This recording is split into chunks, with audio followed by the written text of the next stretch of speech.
ہم چاہتے ہیں ہم لوگوں کو باور کرائیں کہ تم گنہگار ہو اور لوگ اپنے آپ کو نیک بنانے کی کوشش کریں۔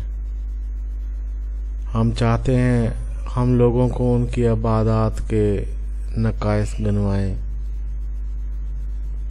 اور لوگ ان نقائص کو دور کرنے کی کوشش میں اعمال بہتر سے بہتر کرتے جائیں۔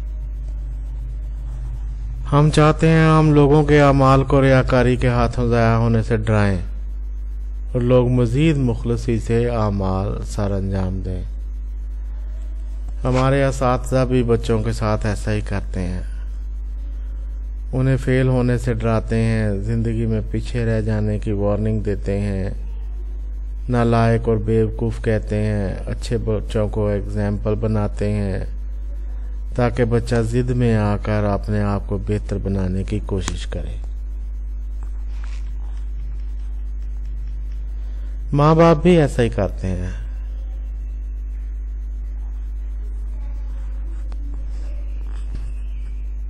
کہ تم بدتمیز ہو، نالائق ہو، تم سدھرتی ہی نہیں، لوگوں کے بچے اتنے اچھے ہیں،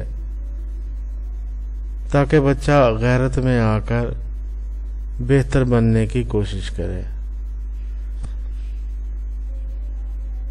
ہمارے علماء بھی ایسا ہی کرتے ہیں۔ دوسری قوموں نے سب کچھ مسلمانوں سے سیکھا ہے، سب کچھ قرآن پاک میں لکھا ہے۔ آج بھی ہم سچے پکے مسلمان بن جائیں تو یہ دنیا ہمارے قدموں تلے ہوگی۔ سیاستدان بھی یہی کرتے ہیں۔ ہم ایک قوم ہی نہیں ہیں، ہمیں دوسری قوموں کو مثال بنا کر آگے بڑھنا ہے، ہمیں اپنے اندر قومیت پیدا کرنی ہے، ہمیں صوبائیت کو مٹا کر ایک قوم بننا ہے تاکہ ہمارا ملک ترقی کر سکے۔ ہمارا انفرادی رویہ بھی کچھ ایسا ہی ہے۔ ہم کہتے ہیں میں تو بڑا گنہگار آدمی ہوں، نالائق سا، تاکہ لوگ ہمیں نیک سمجھیں، عقل مند سمجھیں، یا تاکہ لوگ ہماری برائیوں پر تنقید نہ کریں اور انہیں نظر انداز کر دیں۔ ہم نے ہر پروفیشن کو، ہر نوکری کو ناجائز قرار دے رکھا ہے تاکہ ہم اسلامی کام کر سکیں، نماز روزے کی طرف آ سکیں۔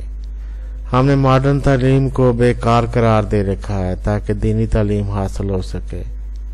ہم نے روپے پیسے کو ہاتھ کا میل قرار دے رکھا ہے، امیروں کو پابندیوں میں جکڑ رکھا ہے تاکہ غریبوں کی حوصلہ افزائی ہو اور وہ اپنی غربت کو برا نہ جانے۔ ہماری نیت ٹھیک ہے،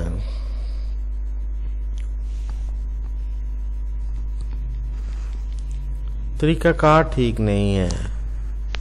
اس طریقہ کار سے دراصل ہم وہ ساری برائیاں پیدا کر رہے ہیں جنہیں ہم ختم کرنے کی کوشش کر رہے ہیں۔ بظاہر ہم ان برائیوں کو ختم کرنے کے لیے انسان کی ان جبلتوں اور خصلتوں کو ابھار رہے ہیں جو ان برائیوں کی جڑ ہیں: ضد، بغاوت، سرکشی، منمانی، اپنے آپ کو ثابت کرنے کی خواہش اور کوشش، مقابلہ بازی، حسد، نفرت، انتقام، سربلند ہونے کی خواہش، حکمرانی کا خواب۔